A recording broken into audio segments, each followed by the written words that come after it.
Hi,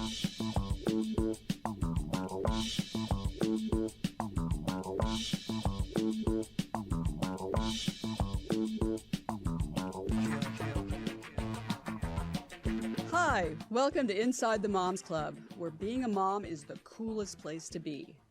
Here in the Moms Club, we believe that what embarrasses you now will make a great story later. And let's face it, if you don't laugh sometimes, you're going to cry. Join us in having a good laugh together.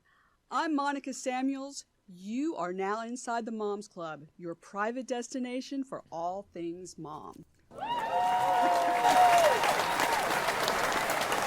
Hi, moms. Welcome to Inside the Moms Club. I'm Monica Samuels, and I'm here today with my special co-host, Raha Dixon. Hello, Raha. Hi, everyone. Hey, Monica. Thanks so much. I'm here in Los Angeles, and so we're so excited to have Raha here, who has, if you don't know a lot about Raha, she has written for the LA Times, People Magazine, In Style. She has a company called Tailor Made. She's just an amazing woman. But one thing that some of you might not know about her and me is we are both recovering lawyers. Oh, yes. So I feel like this is my opportunity to ask this question because I don't get to ask many attorneys this question who have children, because you have a 10-year-old son and I've got two older kids. Do you think that the inclination to be a lawyer is it nature or nurture? Because what do you mean by that? Because my youngest son has wanted to be an attorney since he's been about 2 years old. Really? So yeah, he started looking for people to sue when he was quite young. And if it wasn't do we have a lawsuit here, or can I sue that kid, or what? A kid you're 3 years old, he's in preschool, a kid hits him in the face with a teddy bear after stealing it. What can we charge him with? Theft, assault, battery, or is it simply a tort, But he always wanted to know that. And even to this day, if a professor upsets him or something, I feel like we could sue over that. That's amazing. Now my oldest son, who has no desire to be an attorney, he's like flat out told me, I keep trying to suggest law school. And he's like, no, I never want to be a law school. Wow. But even when he was 5 years old, he would argue or make points like an attorney.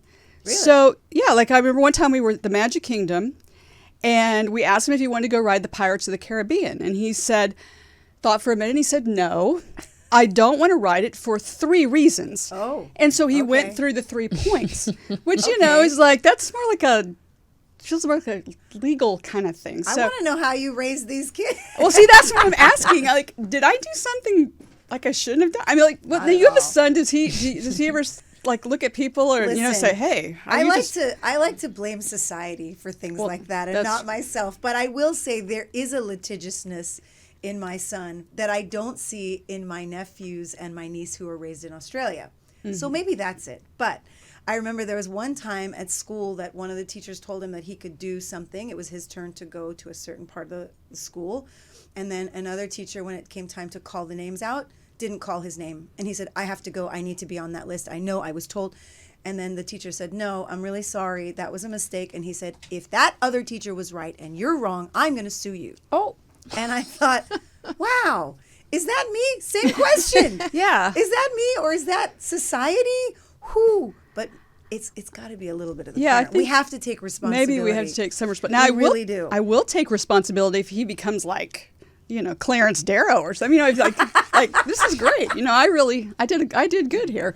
But I've always wondered that because my kids. Yeah. Now I'm very big on justice. Like I'm a real justice oriented person. So in our middle school, they had a rule where the parents could not advocate for their children. Like if you had a complaint, the parents were not allowed to come. Yeah, the parents. They didn't want to see the parents because it was between them and the child. Wow. Never. So I said to them at one point, I said, you are a 35-year-old teacher. Right. You're talking to a 13-year-old kid. Exactly. And I'm an attorney, and so my profession revolves around me advocating for other people on their behalf. So maybe I instilled that a little bit in the kids.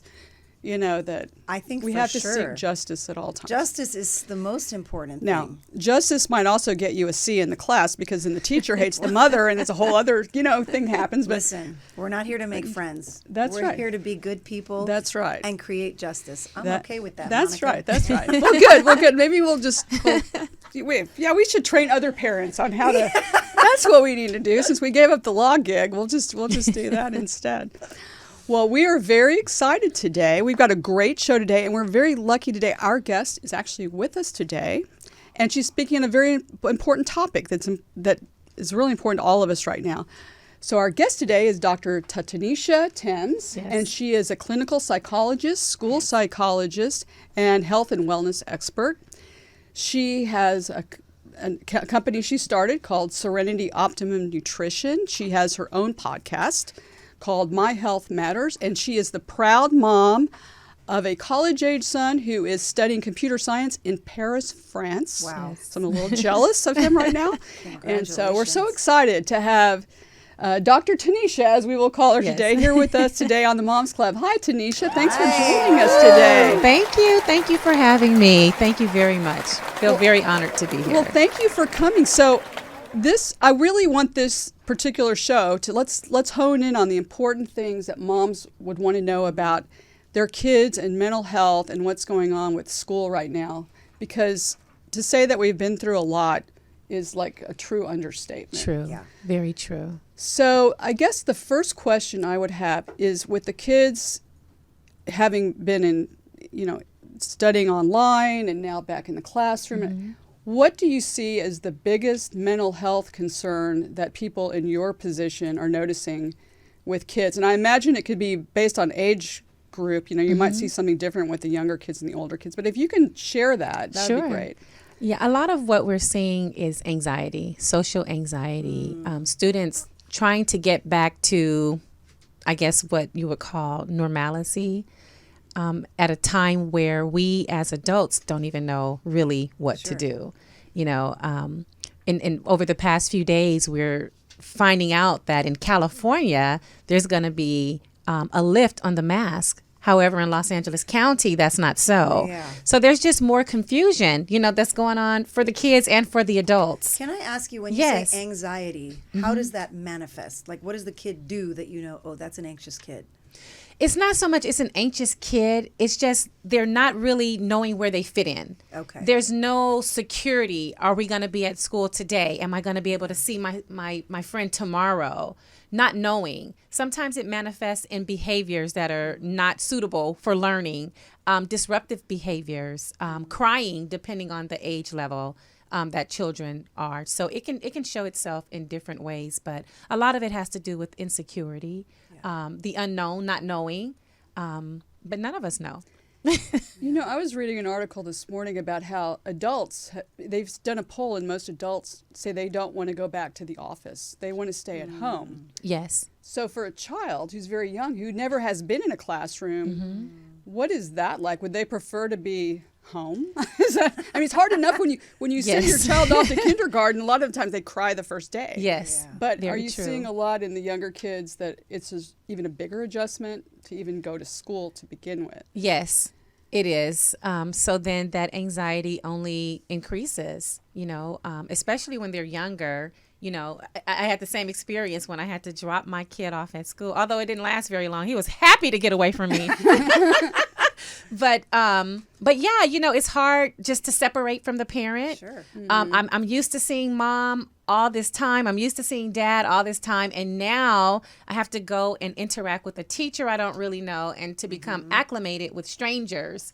So that on top of, just having to learn how to socialize in a school setting it's a lot. It's quite a bit. I'm one of those adults. I don't want to go back in the office. I'm afraid of COVID. I'm afraid because we don't really know it. We're just kind of winging it, and winging it has not been a good thing. So imagine us as adults at our ages. I'm hearing you say that the kids are going back and they're thinking, how do I talk to my teachers? You guys at home, you're probably thinking, oh, my kid is experiencing that.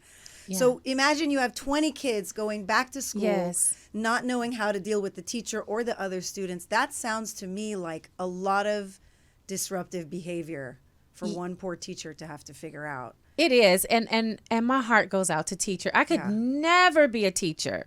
I just don't have that type of patience, but when you take that and you couple it with the fact that for almost 2 years, these children really did not learn very much. They didn't, And I really fought the school system because we need to be better prepared. The world is moving in a fast pace towards everything gearing towards technology, but yet we don't know how to teach children on computers. It's sad.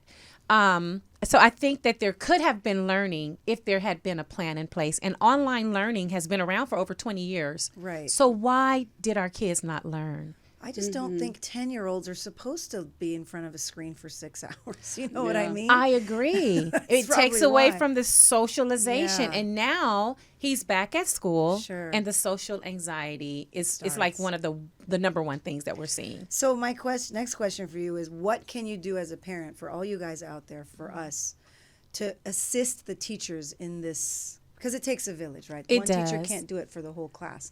How How much effort does a parent need to put? And what can we do to help our kids reacclimatize? Sure.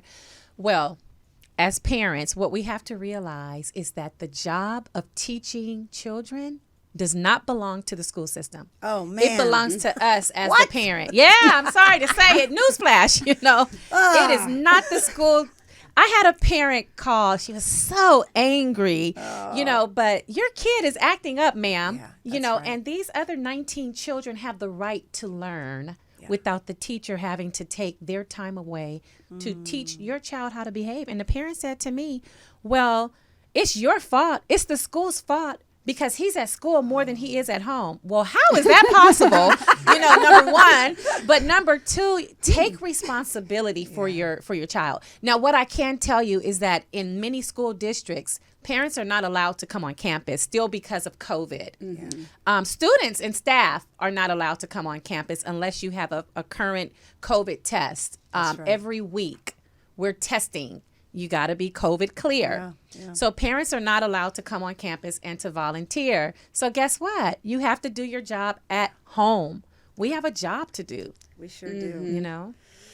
Ooh, I like that. It's interesting, too, that how long this has gone on, because I did some research about how kids coped with the Spanish flu of 1918 and what happened with those kids. Sure. And it started in 1918, ended in about 1922.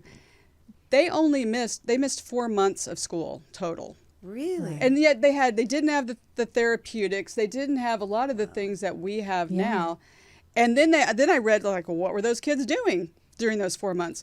Well, a lot of them were doing chores, things. They were doing constructive things. They weren't on, Xbox playing or that loud. Or the thumbs, talking with their loud. Yeah. So they handled it quite a bit different, but psychologically, they're human beings. So they suffered anxiety, they suffered depression, they suffered a lot of the same things that our kids are suffering. Yes. So I just think, sadly, and history will judge this pandemic differently, but we've done such a poor job with how we've handled it. But now, all we can do now is just go forward and deal with what happened. Yes. And so for example, kids who have learning difficulties. Yes. How has that been impacted by the pandemic? Because I know a lot of times don't school psychologists get involved in the diagnosis or you work That's what with, we do. Yeah. That's with what we do. ADHD and all of that. So with a kid All wearing of a that. mask and not being in school and having some anxiety anyway. Sure. What have you seen there, and what can a parent do that has a child that's been in that situation going forward? Yes. From here on in. Work with your child. You have to work with your child. We should be doing that anyway as parents. I'm a parent too. And oh God, especially high school years. Oh, Father. But you have to work with them. Each one of us have a different modality in terms of how we learn best. So if many children that we diagnose as having a specific learning disability, we're able to tell if it's a phonological disability, if it's visual, if it's auditory, if it's conceptualization, expression, and association. There's different ways to tell. So if you find out what the disability is and you begin to teach your child to what their strengths are, they're going to be able to learn much more easily. So if my child has an auditory disability, and I'm like, hey, but he's really good visually. He remembers more visually. He's able to connect better with things that he sees, or kinesthetically with things that he touch. Yeah. Then he's going to learn better. Yeah. So learning and understanding how your child learns best, you're able to help them better to learn to read, math, everything. And that's a full-time job, I think, for you guys out there. Yes. Not to think that that's just something you come up with on the fly.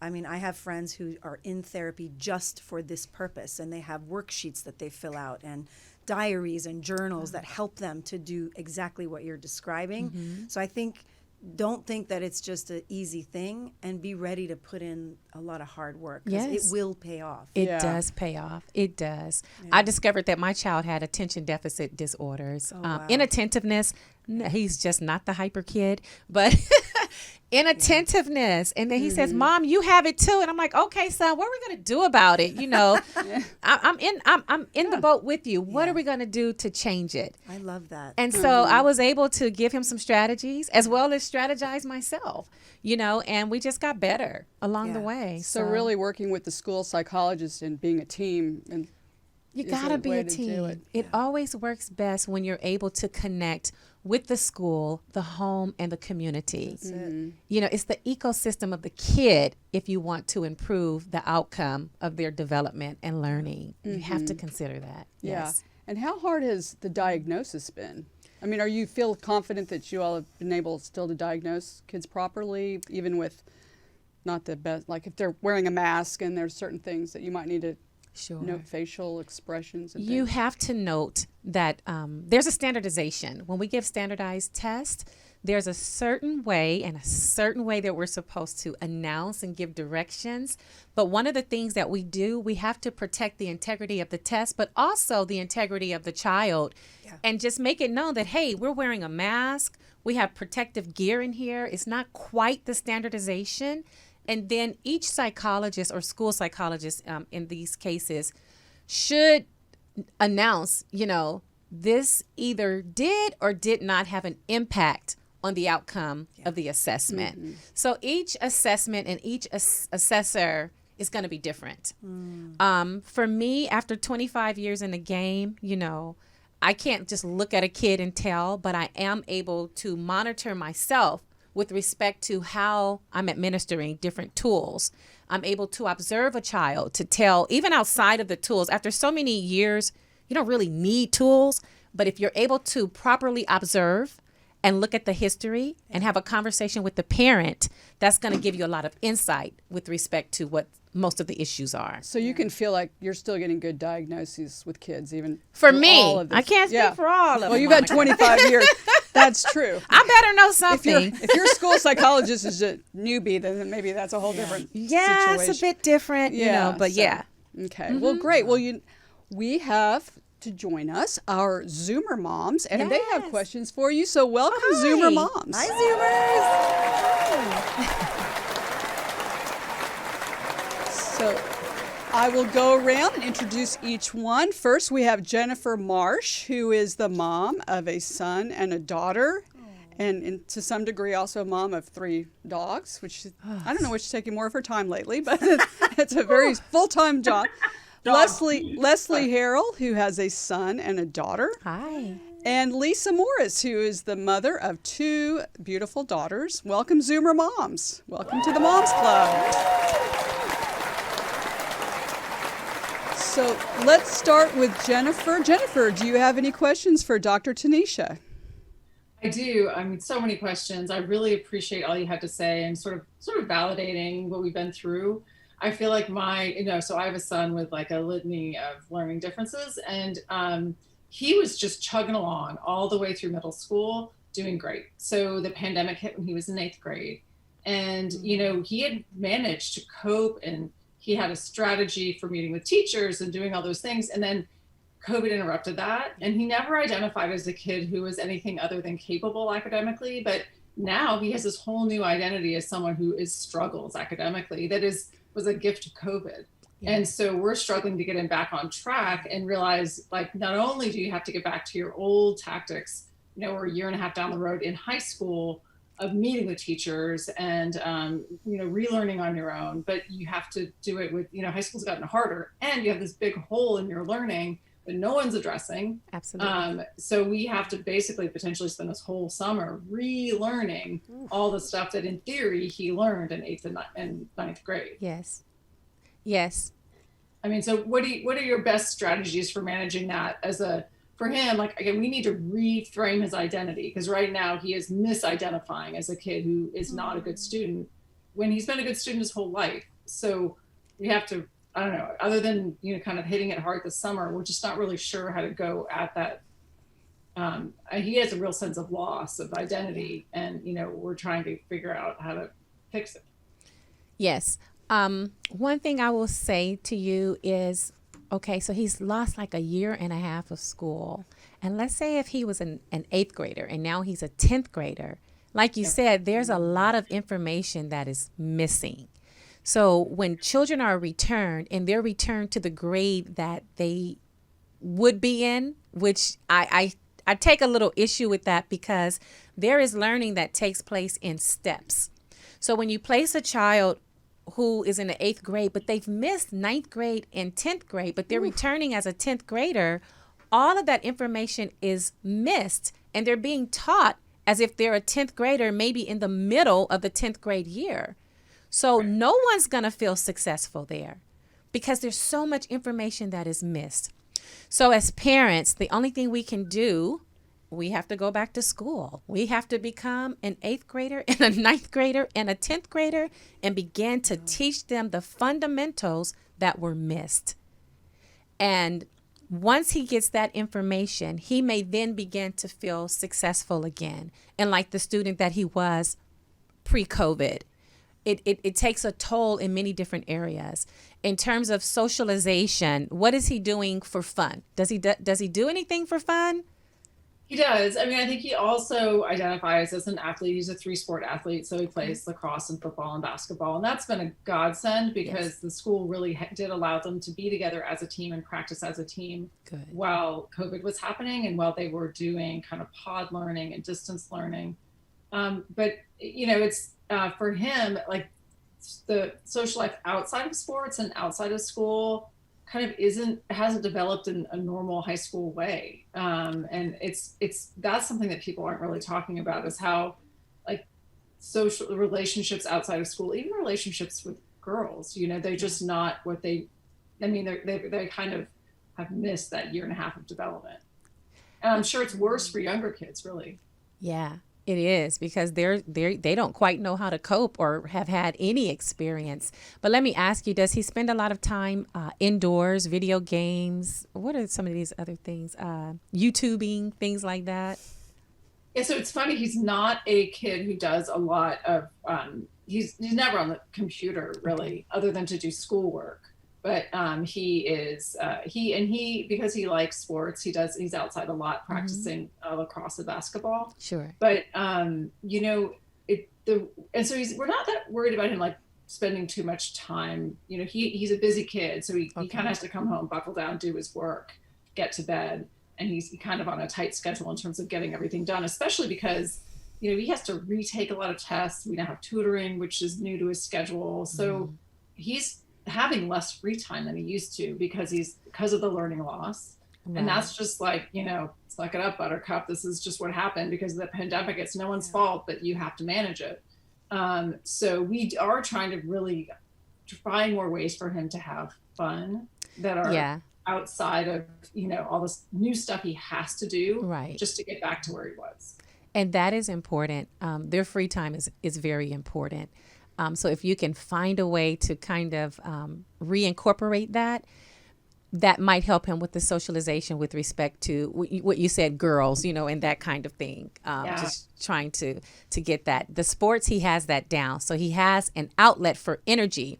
But you got to also think about the outlet for emotionality, where he's able to try to have a girlfriend or date, or those kinds of things, if that's what you're allowing at this point. But free time is very important as well, just their time.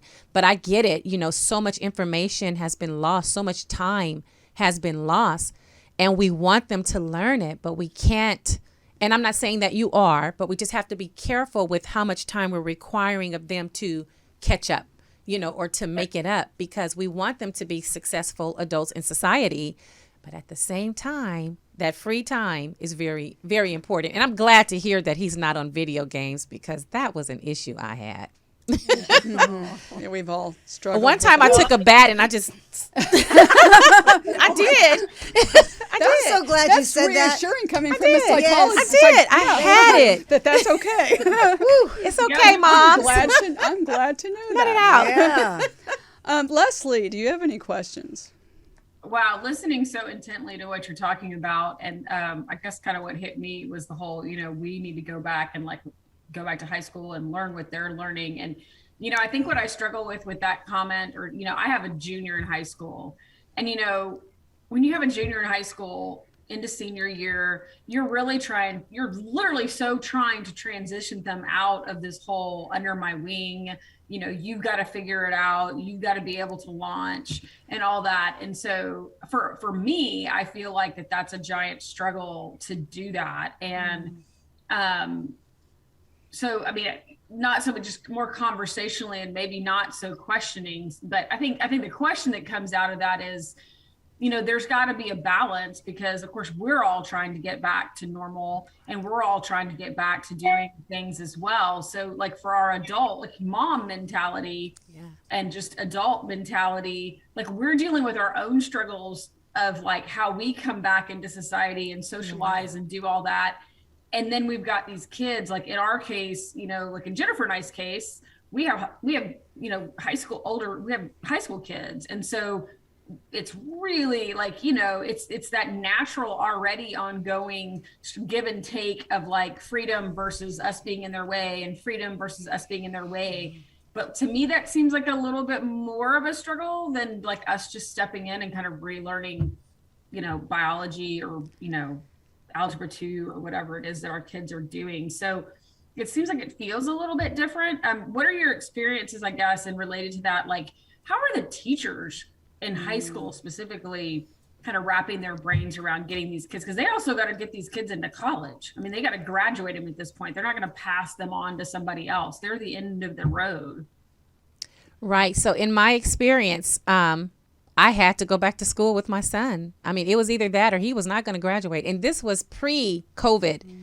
I had to learn. I had to relearn algebra. I had to relearn trigonometry. And I was very angry about it. Very angry, because why aren't you paying attention in school?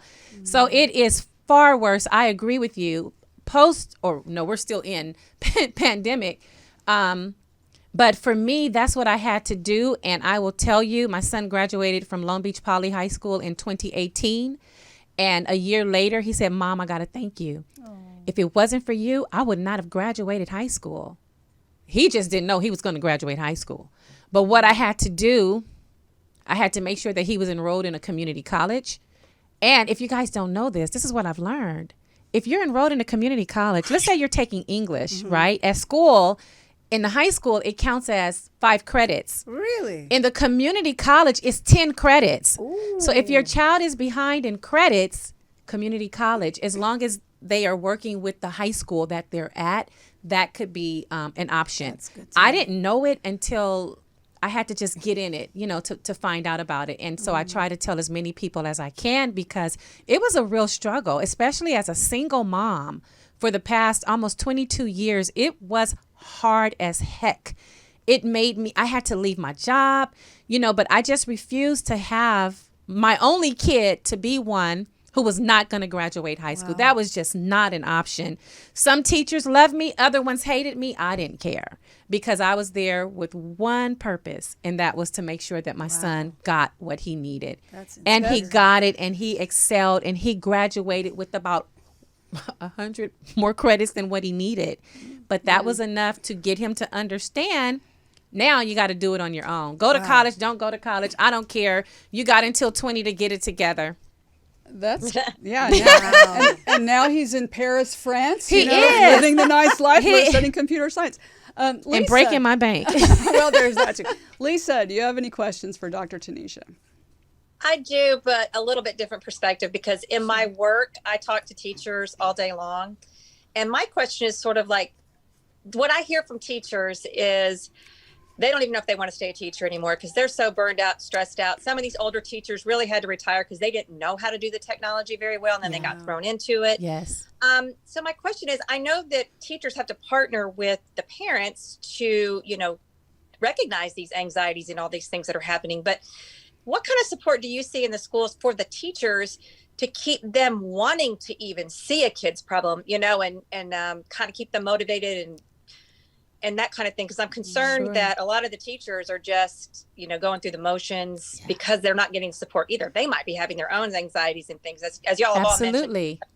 I used to be a teacher, and I know that, teaching to 25 different learning styles is tough. So yes. Do you see the schools thinking about them so they can help the kids and the parents? Absolutely not. No, I don't. At least not the schools that I'm familiar with, and many districts, which are many. I don't. And there needs to be. I think that there should be allowance for more mental health days because we are all going through this. It's not just the children. I'm going through it. We're all going through it. So there has to be some allowances. Many school districts are only concerned with the money they make per pupil head in the daily attendance. I hate to say that, but that's what I'm finding. Wow. What about the mental health of the one who's teaching the children? Or do you have psychologists that are slated to work with them specifically to let them talk about it, the losses that they suffered, the anxiety that they feel, the depression that they're going through, and then if you're on the fence about if you're going to continue in your profession or not, you're also dealing with scarcity, unless you can find another job. But many teachers, many wonderful teachers, I have major respect for teachers because, again, it is a job that I could not do. You guys are like, we look at athletes. They make all of this money. Now, that would make me cheer up if I made even a 1/4% of what many athletes get, because the job that you do as an educator, as a parent, as a mom, it exceeds anything else on this planet. It is the most important job that we have in educating our children. So educators should be treated far better than what they are being treated. They should be allowed to have a day a week, 4 days a month, just to deal with whatever it is they're dealing with. Many have lost husbands, wives, children's, entire families. But now I'm here and I'm expected to teach. And if I don't teach, well, I don't get to eat. I can't pay the tuition. I can't pay the mortgage and the car note. And these things are all stressors. We also see in society that the rates of suicide are going up because people don't know how to cope with what is happening. We're not talking about it enough. It is mental health. We've got to take care of our mental health, and teachers are a part of that.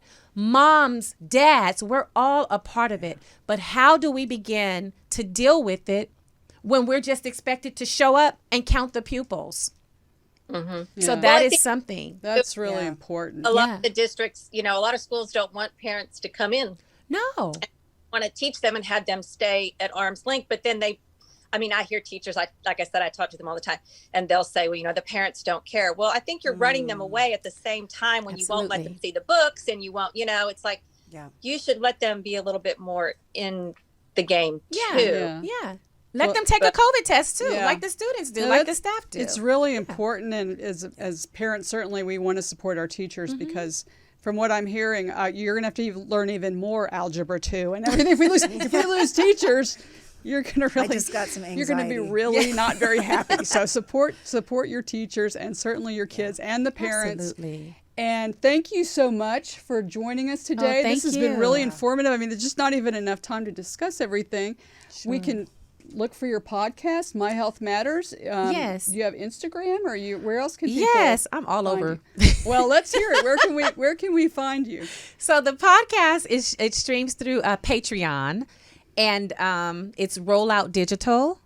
And my show is on Sunday mornings at 11 a.m. Pacific Standard Time. My Instagram is Dr. Tati923. I've had it before I became a doctor. I just knew I was destined for greatness. But it's DrTaTtie923. And you're going to see me in a lot of different lights, so don't judge me. You know.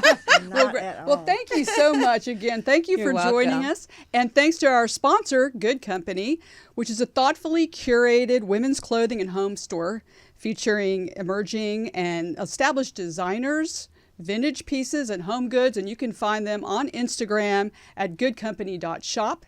And you can find us on Instagram at Inside the Moms Club. And we have a website, Inside the Moms Club, which is great. We invite you to join us on social media. And thank you, Raha, for co-hosting. This has been really fun. And thanks to all my Zoomer moms. It's just unfortunate we are now out of time, which this time always goes by really fast, unfortunately. But we'll be back next time with more celebrities and extraordinary moms just like you. We know your me time is precious and valuable. Thank you so much for spending it with us. Remember the Moms Club motto: if you don't laugh sometimes, you're going to cry. So keep laughing, moms. We'll see you next time on Inside the Moms Club.